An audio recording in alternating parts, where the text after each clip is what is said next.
Hello everybody. In this session we are going to start a new topic that is called as SWOT analysis. So இன்னைக்கு பார்க்க போற topic வந்து பாத்தீங்கன்னா SWOT analysis. இது வந்து SWOT அப்படின்னு சொல்லுவாங்க.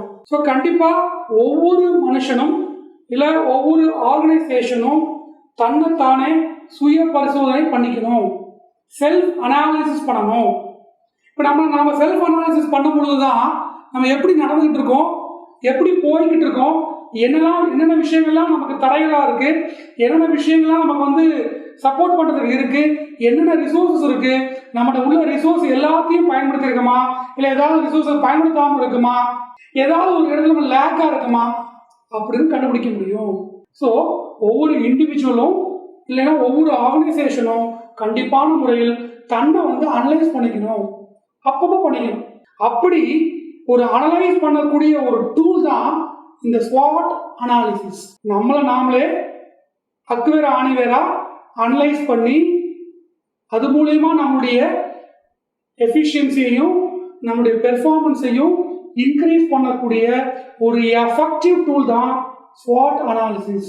ஆரம்ப காலத்தில் ஒரு இண்டஸ்ட்ரியவோ இல்லை ஒரு குறிப்பிட்ட ஆர்கனைசேஷனையோ அனலைஸ் பண்ணுறதுக்கு தான் இந்த SWOT வந்து பயன்பட்டது. ஆனால் நவடேஸ் வந்து பார்த்தீங்கன்னா தனிநபர்களையும் இண்டிவிஜுவலையும் நம்மளால் என்ன செய்ய முடியும், இந்த SWOT அனாலிசிஸ் மூலயமா அவங்களுடைய லைஃபையே மாற்ற முடியும். இப்போ ஒரு இண்டிவிஜுவல் இந்த SWOT அனாலிசிஸ் ப்ராப்பராக பண்ணார் அப்படின்னா அவருடைய லைஃப் வந்து மிகப்பெரிய அளவில் மாறும்.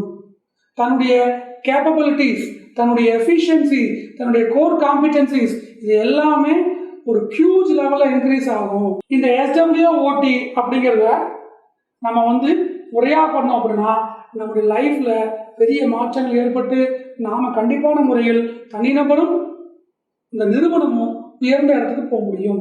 இந்த SWOTல S அப்படின்னா ஸ்ட்ரென்த், W அப்படின்னா வீக்னஸ், O அப்படின்னா ஆப்பர்ச்சுனிட்டிஸ், T அப்படின்னா த்ரெட்ஸ். ஸோ இதை வந்து நம்ம வந்து ப்ராப்பராக ஒரு நான் இருக்கு அப்படின்னா இதை பெரும்பாலும் என்ன பண்ணுவாங்க அப்படின்னா ஒரு பெரிய ஒரு பேப்பரில் ஒரு 4 பிரித்து எழுதுவாங்க. ஸோ ஒரு 4 பாக்ஸ் போட்டுக்கோங்க. Strength, weakness, opportunities, threats. இதை இண்டஸ்ட்ரிக்கும் பண்ண முடியும், கம்பெனிக்கும் பண்ண முடியும், தனிநபருக்கும் பண்ண முடியும். உங்கள் ஸ்ட்ரென்த்து இப்போ பாருங்களேன், ஒவ்வொரு மனுஷனுக்கும் அவனுக்கு தெரிஞ்சோ இல்லை அவனுக்கு தெரியாமையோ அவன்கிட்ட ஏகப்பட்ட ஸ்ட்ரென்த் இருக்கும். இப்போ நம்ம தனியாக உட்காந்து இந்த SWOT அனாலிசிஸை நீங்கள் தனியாக உட்காந்து பண்ணுங்க, அப்போ தான் இன்னும் கொஞ்சம் எஃபெக்டிவாக இருக்கும். இப்போ தனிமையில் உட்காந்து நம்மளுடைய ஸ்ட்ரென்த்தை நமக்கு நம்மளுடைய என்னெல்லாம் ஸ்ட்ரென்த் இருக்கு அப்படின்னு நம்ம வந்து கொஞ்சம் ஃபீல் பண்ணி பார்த்தோம்னா, யோசிச்சு பார்த்தோம்னா நமக்கே தெரியாமல் நம்மளுடைய இவ்வளோ ஸ்ட்ரென்த் இருக்கா நமக்கு ஆச்சரியப்படுற மாதிரி நிறைய ஸ்ட்ரென்த் வரும். மற்றவங்ககிட்ட இல்லாத ஸ்ட்ரென்த் நம்மகிட்ட என்னெல்லாம் இருக்கு நம்ம என்ன பண்ணணும் அப்படின்னா யோசிக்கணும். நம்மளுடைய என்னென்ன ரிசோர்ஸ்லாம் இருக்கு நம்ம வாழ்க்கையில் முன்னேற்றம் அடைகிறதுக்கு அதை யோசிக்கணும்.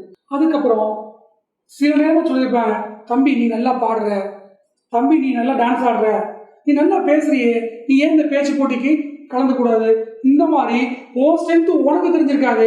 ஆனால் மற்றவங்க யாராவது சுட்டி காட்டியிருப்பாங்க, காலேஜில் டீச்சர்ஸோ இல்லை உங்கள் ஃப்ரெண்ட்ஸோ இல்லை உங்கள் ஃபேமிலி மெம்பர்ஸோ யாராவது உன்னுடைய ஸ்ட்ரென்த்து இதுன்னு உங்களுக்கு சுட்டி காமிச்சிருப்பாங்க.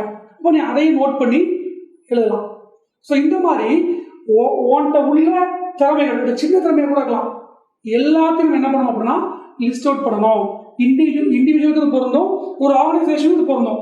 நம்ம கம்பெனியில் என்னென்ன ரிசோர்ஸ் இருக்குது, என்னென்ன ஸ்ட்ரென்த் இருக்குது, என்ன மற்ற கம்பெனியில் இல்லாத விஷயங்கள் நம்மளோட என்னென்ன இருக்குது, இதை தனியாக லிஸ்ட் அவுட் பண்ணணும். ஸோ இதுக்கப்புறம் அடுத்த டாபிக் பாருங்க, வீக்னஸ். வீக்னஸ் அப்படின்னா இதுவும் அதே மாதிரி என்ன செய்ய முடியும் அப்படின்னா பிரிச்சுக்க முடியும். ஸோ எந்தெந்த விஷயங்கள்லாம் நம்ம லேக்காக இருக்கும். ஒரு இண்டிவிஜுவல் அப்படின்னா, சார் எனக்கு வந்து மற்றவங்ககிட்ட பேசும்போது பயமாக இருக்குது சார், கம்யூனிகேஷனில் நான் வீக்காக இருக்கேன், 4 பேரோட சேர்ந்து என்னால் டீம் ஒர்க் பண்ண முடியல, நான் இண்டிவிஜுவலாக பெட்டராக ஒர்க் பண்ணுறேன் சார், ஆனால் டீம்னு வரும்போது என்னால் என்ன செய்ய முடியல அப்படின்னா எல்லாருடைய கேரக்டருக்கு ஏற்ற மாதிரி என்னால் என்ன செய்ய முடியல அப்படின்னா ஒத்து வர முடியல. ஸோ அதுவும் நான் வந்து கண்டிப்பான முறையில் நான் வந்து வீக்காக இருக்கேன். அதுக்கப்புறம் எனக்கு வந்து புது ஆளை பார்த்து பேசினாலே ஒரு பதட்டமாக இருக்குது சார், இருக்கலாம், நிறைய பேருக்கு நம்ம விஷயங்கள் இருக்கலாம். சார் மேடம் நான் வந்து பேசும்போது எனக்கு நடுங்குது, கைகால் நடுங்குது, நான் நிறைய ப்ரிப்பேர் பண்ணுறேன் சார், நிறைய தான் ஞாபகம் வச்சுருக்கேன், ஆனால் என்னால் என்ன செய்ய முடியல அப்படின்னா அதை எக்ஸ்ப்ளோஸ் பண்ணும்போது கூட்டத்தை பார்த்த உடனே எனக்கு பயம் வந்துருக்குது சார். நிறைய படிக்கிறேன், எக்ஸாம்ல எழுதும்போது ஒரு ஸ்ட்ரெஸ் வந்து ஒரு பதட்டம் வந்து என்னால் படித்ததை எல்லாத்தையும் ரிமெம்பர் பண்ணி எழுத முடியல சார், எல்லாம் மறந்து போகுது. இது எல்லாம் நம்மளுடைய வீக்னஸ் தான் சார். நிறைய நெகட்டிவ் ஹேபிட்ஸ் இருக்கு, அது என்னுடைய பெர்ஃபார்மன்ஸ் என்ன பண்ணுது அப்படின்னா ரெடியூஸ் பண்ணுது. அப்படிங்கிற விஷயத்த நம்ம வந்து லிஸ்ட் அவுட் பண்ணணும். ஸோ இன்னும் சில பார்த்தீங்கன்னா மற்றவங்க சொல்லியிருப்பாங்க, தம்பி நீ இதில் கொஞ்சம் இம்ப்ரூவ் பண்ணால் பெஸ்ட்டாக இருக்கும், இதில் நீ கொஞ்சம் லேக் ஆகிற அப்படின்னு மற்றவங்க வந்து ஒப்பீனியன் கேட்கலாம், நம்ம டீச்சர்ஸை கேட்கலாம், இல்லை ஃபர்ஸ்டே கேட்டு வச்சுக்கிட்டு இதில் லிஸ்ட் அவுட் பண்ண முடியும். ஸோ இதான் வந்து பார்த்தீங்கன்னா வீக்னஸ். அடுத்து பாருங்க ஆப்பர்ச்சுனிட்டிஸ். பெரும்பாலும் இந்த ஆப்பர்ச்சுனிட்டியும் ஸ்ட்ரென்த்தும் கோரிலேட் ஆகும், சிங்க் ஆகும். அப்போ ஆப்பர்ச்சுனிட்டினா நம்ம வாழ்க்கையில முன்னேறதுக்கு நம்மளுடைய என்னென்ன விஷயங்கள்லாம் கடவுள் கொடுத்துருக்காரு, இல்லை நம்மளை சுற்றி இருக்கு அப்படிங்கிறத நம்ம இந்த ரிசோர்ஸ் இருக்கு. எங்கள் வீட்டில் நான் டெய்லி பேப்பர் வாங்குகிறோம், இங்கிலீஷ் நாலேஜ் டெவலப் பண்ணுறதுக்காக, நல்ல காலேஜில் சேர்ந்துருக்கேன், நல்ல ஸ்டாஃப் கிடச்சிருக்காங்க, டிபார்ட்மெண்ட்டில் நிறைய புக்ஸ் இருக்குது, ஜேர்னல்ஸ் இருக்குது, லைப்ரரியில் புது புது ஜேர்னலாக போடுறாங்க, அதில் நிறைய ஆர்டிகல்ஸ் படிக்க முடியும், காலேஜில் இந்த மாதிரி எக்ஸ்ட்ரா வந்து எங்களுக்கு வந்து எல்லாம் சொல்லித்தராங்க. இந்த மாதிரி நம்ம வாழ்க்கையில் முன்னேற்றம் அடைகிறதுக்கு நமக்கு என்னென்ன வாய்ப்புகள்லாம் நம்மளை சுற்றி இருக்குது. நம்மளை சுற்றி நிறைய வாய்ப்பு இருக்குது. நமக்கு ரெண்டு விஷயம் தான். ஒன்று, இந்த மாதிரி வாய்ப்புகள் இருக்குன்னு நமக்கு அவேர்னஸ் இல்லை. ரெண்டாவது, வாய்ப்புகள் இருந்தும் அதை பயன்படுத்தாமல் இருக்கும். ஸோ நம்ம நிறைய வாய்ப்புகள் யோசிச்சு பார்த்தீங்கன்னா நம்ம வாழ்க்கையில் டெவலப் ஆகிறதுக்கு நம்மளை சுற்றி என்னென்ன வாய்ப்புகள்லாம் இருக்கு, என்னென்ன ஆப்பர்ச்சுனிட்டிஸ்லாம் இருக்கு அப்படின்னு நமக்கு வந்து கண்டிப்பா தெரியும். அடுத்து த்ரெட்ஸ். த்ரெட்னா பயம். என்னென்ன விஷயங்கள் உங்களை பயமுறுத்துறது. இந்த வீக்னஸும் த்ரெட்டும் எப்படி வந்து ஆப்பர்ச்சுனிட்டியும் ஸ்ட்ரென்த்தும் ஓரளவுக்கு லிங்க் ஆகுதோ அதே மாதிரி இந்த வீக்னஸும் இப்போ பார்க்க போகிற த்ரெட்ஸும் கொஞ்சம் கோரிலேஷன் கொண்டது தான். ஸோ வாழ்க்கையில் நம்ம என்னென்ன விஷயங்கள்லாம் பயமுறுத்துறது. சார் புதுசாக வந்து எனக்கு கம்ப்யூட்டரே தெரியாது சார், ஆனால் எல்லாரும் கம்ப்யூட்டர் லேர்ன் பண்ணிக்கிறாங்க, எல்லாரும் கம்ப்யூட்டர் டைப் பண்ணி அவங்க அசைன்மெண்ட் சப்மிட் பண்ணுறாங்க, எனக்கு கம்ப்யூட்டர் தெரியல, டெக்னாலஜி வந்து என்னை வந்து பயமுறுத்துது சார் அப்படி சொல்ல முடியும். இல்லை சார் எனக்கு வந்து இந்த தடைகள்லாம் இருக்குது, நான் கிராமத்துலேருந்து வரேன் சார், அங்கே வந்து நெட் கவரேஜ் இல்லை, சம்திங் ஏதோ ஒரு தடை இருக்கலாம். நம்மள வாழ்க்கையில் முன்னேற விடாமல் தடுக்கிற எக்ஸ்டர்னல் என்விரான்மெண்ட், அதுதான் த்ரெட்ஸ். ஸோ ஒவ்வொரு ஆளுக்கும் இந்த மாதிரி கண்டிப்பாக இருக்க தான் செய்யும். கம்பெனிக்கு பொருந்தும், தனிநபருக்கு பொருந்தும். அப்படிங்கும்போது நம்மளை முன்னேற விடாமல் தடுக்கிற இந்த எக்ஸ்டர்னல் என்விரான்மெண்ட்டாக சொல்லக்கூடிய இந்த அப்டக்கிள்ஸ் அதை லிஸ்ட் அவுட் பண்ணுங்க. இப்போ நம்ம 4 விஷயத்தையும் என்ன பண்ணிட்டோம் அப்படின்னா லிஸ்ட் அவுட் பண்ணியாச்சு. ஸ்ட்ரென்த் எழுதியாச்சு, வீக்னஸ் எழுதியாச்சு, த்ரெட்ஸ் எழுதியாச்சு, ஆப்பர்ச்சுனிட்டி எழுதியாச்சு. 4 எழுதிட்டோம். இப்போ என்ன பண்ணணும், நம்மளுடைய அல்டிமேட் எய்ம் என்ன அப்படின்னா நம்மளுடைய வீக்னஸை ஸ்ட்ரென்த்தாக மாற்றுறதுக்கு ட்ரை பண்ணணும். இது எழுதி வச்சா மட்டும் காணாது.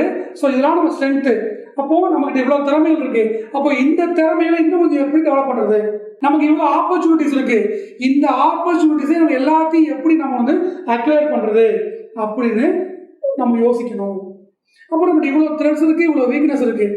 அப்போது இந்த வீக்னஸஸை எப்படி ஓவர் கம் பண்ண முடியும், how can we convert the weaknesses into our strength அப்படிங்கிறத நம்ம கண்டிப்பான முறையில் கொஞ்சம் திங்க் பண்ணணும். நம்முடைய எல்லா வீக்னஸையும் நம்ம ஸ்ட்ரென்த்தாக மாற்ற ட்ரை பண்ணி கொஞ்சம் யோசிச்சா போதும். நம்ம மனசுக்குள்ளேயே நம்ம உடம்புக்குள்ளேயே அவ்வளோ சக்தி இருக்குது. விவேகானந்தர் சொன்ன மாதிரி ஈச் சோல் இஸ் பொட்டன்ஷியலி டிவைன்ட்.